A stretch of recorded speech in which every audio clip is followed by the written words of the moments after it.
ಕೆಲವು ಚಟುವಟಿಕೆಗಳ ಒಂದು ಫಾರ್ಮ್ಯಾಟ್ ಅನ್ನು ಕೊಡ್ತಾ ಇದೆ. ಹೌದಾ? ಇವುಗಳನ್ನು ನೀವು ನಿಮ್ಮ ಗುಂಪುಗಳಲ್ಲಿ ಕೂತ್ಕೊಂಡು ಚರ್ಚೆಯನ್ನು ಮಾಡಿ ಪಠ್ಯಪುಸ್ತಕವನ್ನು ಅವಲೋಕಿಸಿ ಈ ಒಂದು ಮಾಹಿತಿಗಳನ್ನ ಭರ್ತಿ ಮಾಡಬೇಕು.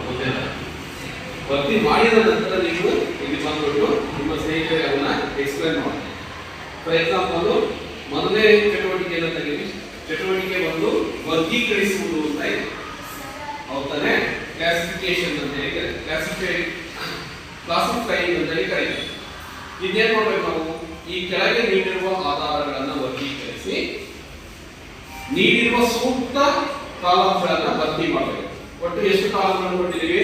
1, 2 ಮತ್ತೆ ಒಟ್ಟು 4 ಕಾಲಂಗಳನ್ನು ಕೊಟ್ಟಿದ್ದೀವಿ.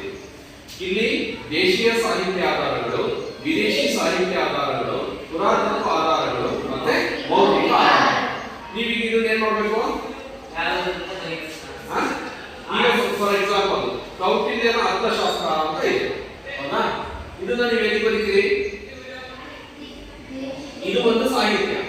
ಆಯ್ತಾ? ಸಾಹಿತ್ಯಗಳಲ್ಲಿ 2 ವಿಧಗಳಿದಾವಲ್ಲ, ಆ 2 ವಿಧಗಳಲ್ಲಿ ಯಾವ್ದು ಬರ್ತದೆ? ಒಂದು ದೇಶೀಯ ಸಾಹಿತ್ಯ, ಮತ್ತೊಂದು ವಿದೇಶಿ ಸಾಹಿತ್ಯ. ಅದನ್ನ ಸಂಬಂಧಪಟ್ಟಂತಹ ಕಾಲಮಲ್ಲಿ ಬರೀಬೇಕು. ಹೌದಾನೆ? ಇನ್ನು ನೆಕ್ಸ್ಟ್ ಎರಡನೇದಾಗ್ಬಿಟ್ಟು ಈ ಕೆಳಗೆ ನೀಡಿರುವ ರೇಖಾ ನಕ್ಷೆಯಲ್ಲಿ ಚರಿತ್ರಾ ಪೂರ್ವ ಕಾಲಘಟ್ಟವನ್ನ ಗುರುತಿಸುವುದು. ಆಯ್ತಾ? ಇಲ್ಲಿ ಆಲ್ರೆಡಿ ನಾವು ಬಾಕ್ಸ್ ಅನ್ನು ಕೊಟ್ಟು ಡಯಾಗ್ರಾಮ್ ಅನ್ನು ಕೊಟ್ಬಿಟ್ಟಿದ್ದೀವಿ. ನೀವು ವಿಷಯಗಳನ್ನ ಭರ್ತಿ ಮಾಡ್ತಾ ಹೋಗ್ಬೋದು. ಇದು ಒಂದು ಚಟುವಟಿಕೆ. ಇನ್ನ ಎರಡನೇ ಚಟುವಟಿಕೆ ಏನಪ್ಪಾ ಅಂದ್ರೆ ಅಕ್ಷಾಂಶ ಮತ್ತು ರೇಖಾಂಶಗಳನ್ನ ಗುರುತಿಸುವುದು. ನಿಮಗೆ ಇದನ್ನ ಆಲ್ರೆಡಿ ಪ್ರಿಂಟ್ ಮಾಡಿ ಕೊಟ್ಟಿದ್ದೀವಿ. ಒಂದರಲ್ಲಿ ಮೊದಲನೇದಾಗಿ ಈ ಕೆಳಗೆ ನೀಡಿರುವ ಗ್ಲೋಬ್ನ ಮೇಲೆ ಪ್ರಮುಖ ಅಕ್ಷಾಂಶಗಳನ್ನ ಗುರುತಿಸುವುದು. ಅಕ್ಷಾಂಶ ಅಂದ್ರೆ ಏನು ಅಂತ ಗೊತ್ತಿದೆ, ರೇಖಾಂಶ ಅಂದ್ರೆ ಏನು ಗೊತ್ತಿದೆ. ಇದರಲ್ಲಿ ಏನ್ ಬರೀತೀರಿ? ಪ್ರಮುಖವಾಗಿರ್ತಕ್ಕಂಥ ಅಕ್ಷಾಂಶಗಳು ಮಾತ್ರ ಬರೀತೀವಿ. ಎಲ್ಲ ಅಕ್ಷಾಂಶಗಳನ್ನು ಬರೆಯುವ ಅವಶ್ಯಕತೆ ಇಲ್ಲ. ಪ್ರಮುಖವಾಗಿರ್ತಕ್ಕಂಥ ಅಕ್ಷಾಂಶಗಳನ್ನ ನಿಮ್ಮ ಪಠ್ಯಪುಸ್ತಕದಲ್ಲಿರುವಂತಹ ಚಿತ್ರವನ್ನ ಗಮನಿಸಿ ಇದನ್ನ ಬರೆಯಬೇಕು. ಕೆಳಗಡೆ ಒಂದು ವ್ಯಾಖ್ಯಾನವನ್ನ ಬರೆಯಿರಿ. ಅಕ್ಷಾಂಶ ಎಂದರೇನು ಅಂತ ಹೇಳಿ ನೀವೇ ಒಂದು ಪ್ರಶ್ನೆಯನ್ನ ಬರ್ಕೊಂಡು ಅದಕ್ಕೆ ಒಂದು ವ್ಯಾಖ್ಯಾನವನ್ನು ಬರೆಯಿರಿ. ಇನ್ನು ನೆಕ್ಸ್ಟ್ ಇದರಲ್ಲಿ ರೇಖಾಂಶಗಳ ಬಗ್ಗೆ ಬರೆಯಿರಿ. ಅರ್ಥ ಆಯ್ತು? ಈಗ ಇದನ್ನ ಮಾಡ್ತಿರಲ್ಲ?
ದೇಶೀಯ ಸಾಹಿತ್ಯ ಆಧಾರಕ್ಕೆ ಕೌಟಿಲ್ಯನ ಅರ್ಥಶಾಸ್ತ್ರ, 2 ಆಲನ ರಕ್ತಸಪ್ತಮಿ, ಬಾಣಭಟ್ಟನ ಹರ್ಷಚರಿತೆ,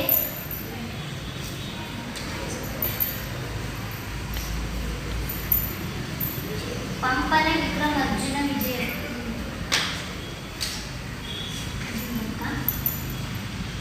ಶ್ರೀ ವಿಜಯನ ಕವಿರಾಜವರ್ಗ,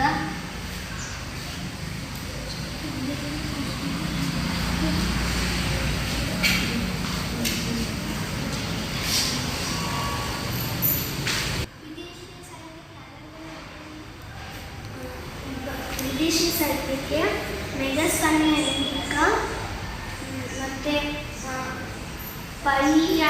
ಪಲಿಯಾನನ ಗೋಕೋಕಿ, ತಲೆಮೀನ ಜಿಯೋಗ್ರಫಿ, ಬರಾನಿ ತಾರಿಕ್ ಎ ಫಿರೋಜ್ ಶಾಹಿ ಮತ್ತು ದೀಪವಂಶ ಮತ್ತು ಮಹಾವಂಶ. ಅಷ್ಟು ವರ್ಗ.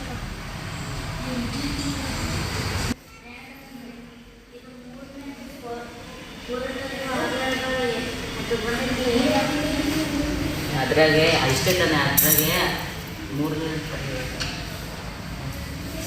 ಸಮುದ್ರದ ಗುಪ್ತನ ಚಿನ್ನದ ನಾಣ್ಯಗಳು.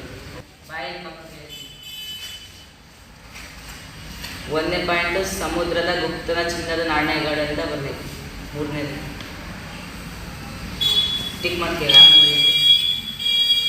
ಆಮೇಲೆ ರೋಮನ್ ನಾಣ್ಯಗಳು ಟಿಕ್ ಮಾಡ್ತೀಯಾ. ಸಮುದ್ರಗುಪ್ತನ ಅಲಹಾಬಾದ್ನ ಸ್ತಂಭಗಳು ಶಾಸನ ಟಿಕ್ ಮಾಡ್ತೀನಿ. ಇಮ್ಮಡಿ ಪುಲಕೇಶ್ವರ ಶಾಸನ ಟಿಕ್ ಮಾಡ್ತೀನಿ. ಕರವೇಲನ ಆದಿ ಗುಂಪ ಶಾಸನ ಟಿಕ್ ಮಾಡ್ತೀನಿ.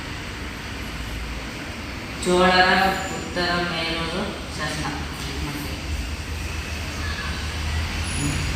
ಅಶೋಕನ ಸ್ತಂಭಗಳು ಟಿಕ್ ಮಾಡ್ತೀನಿ. ಅಂಜಕ ಎಲ್ಲರ ಎಲಿಗೋಯಿಂಟ ಗುಹೆಗಳ.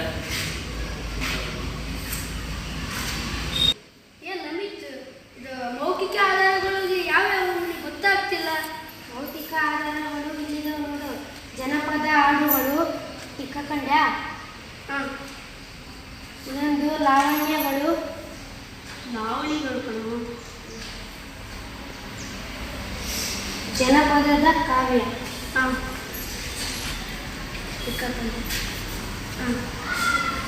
ಇಷ್ಟೇನಾ?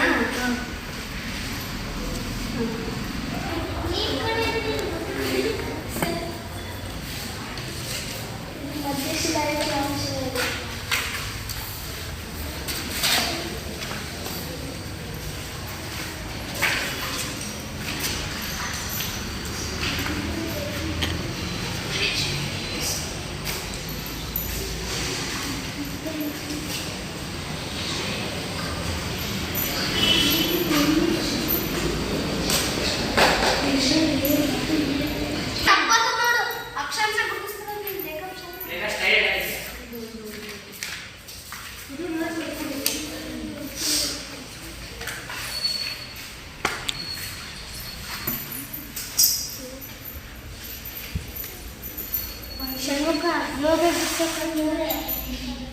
ಈಗ ಇನ್ನೊಂದು ಹೇಳಿದ್ದು ಮುಂದೆ ಮತ್ತೆ ಈ ಕಡೆ ಅದೇ ಅಕ್ಷಾಂಶ ರೇಖೆ.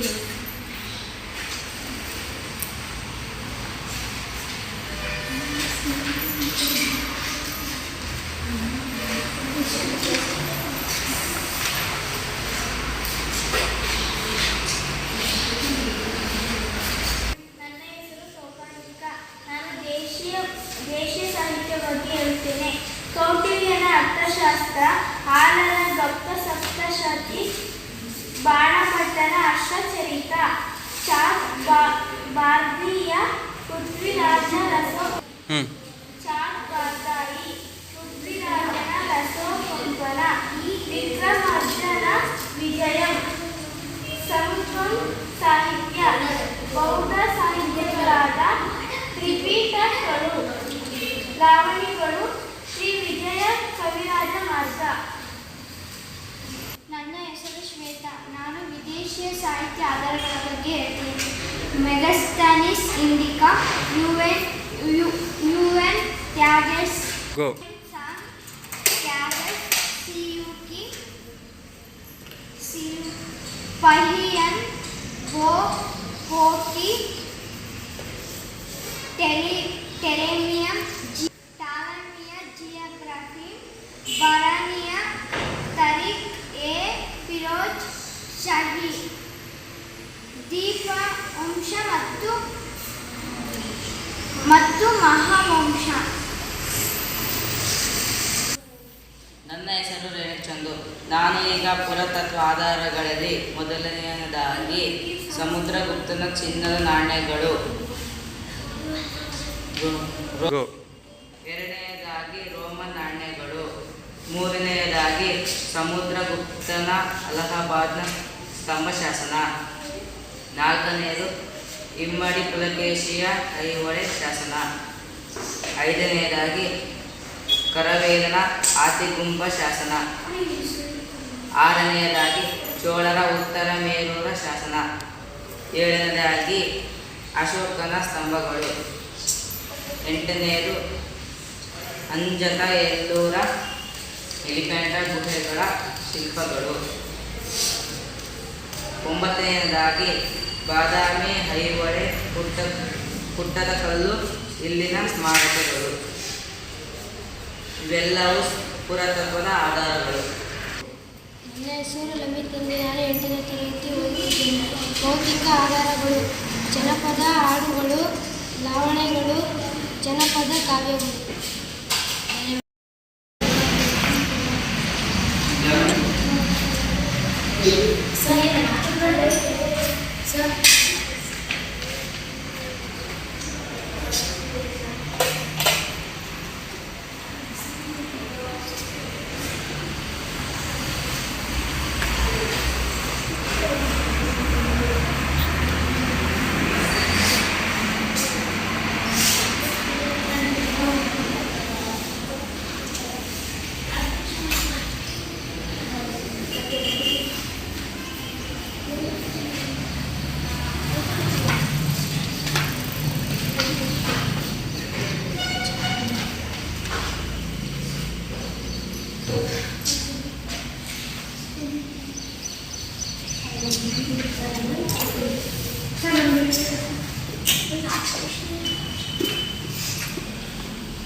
ಅಕ್ಷಾಂಶಗಳು ಎಂದರೇನು?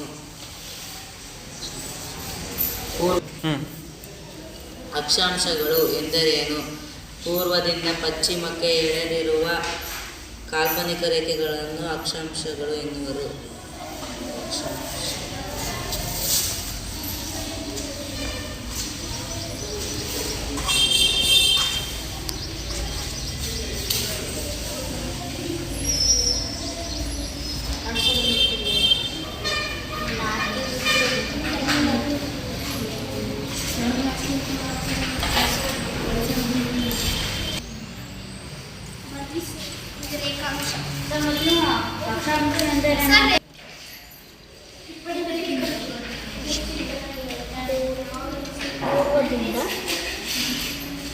ರೇಖಾಂಶ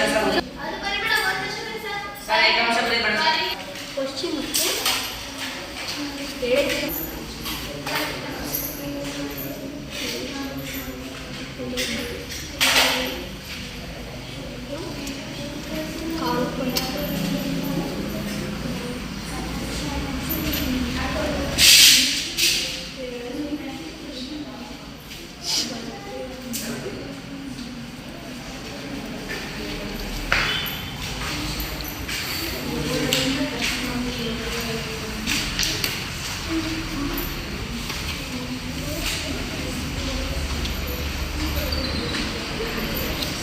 ಚರಿತ್ರೆ ಪೂರ್ವ ಕಾಲಘಟ್ಟಗಳು: ಹಳೆ ಶಿಲಾಯುಗ, ಮಧ್ಯಶಿಲಾಯುಗ, ನವಶಿಲಾಯುಗ. ಹಳೆ ಶಿಲಾಯುಗದಲ್ಲಿ ಬರುತ್ತವೆ ಆದಿ ಹಳೆ ಶಿಲಾಯುಗ, ಮಧ್ಯ ಹಳೆ ಶಿಲಾಯುಗ, ಅಂತ್ಯ ಹಳೆ ಶಿಲಾಯುಗ ಬರುತ್ತವೆ. ಅಕ್ಷಾಂಶ ಎಂದರೇನು? ಪೂರ್ವದಿಂದ ಪಶ್ಚಿಮಕ್ಕೆ ಎಳೆದಿರುವ ಕಾಲ್ಪನಿಕ ರೇಖೆಗಳನ್ನು ಅಕ್ಷಾಂಶ ಎನ್ನುವರು. ಅಕ್ಷಾಂಶದ ಚಿತ್ರ. ರೇಖಾಂಶ ಎಂದರೇನು? ಉತ್ತರದಿಂದ ದಕ್ಷಿಣಕ್ಕೆ ಎಳೆದಿರುವ ಕಾಲ್ಪನಿಕ ರೇಖೆಯನ್ನು ರೇಖಾಂಶ ಎನ್ನುವರು. ರೇಖಾಂಶ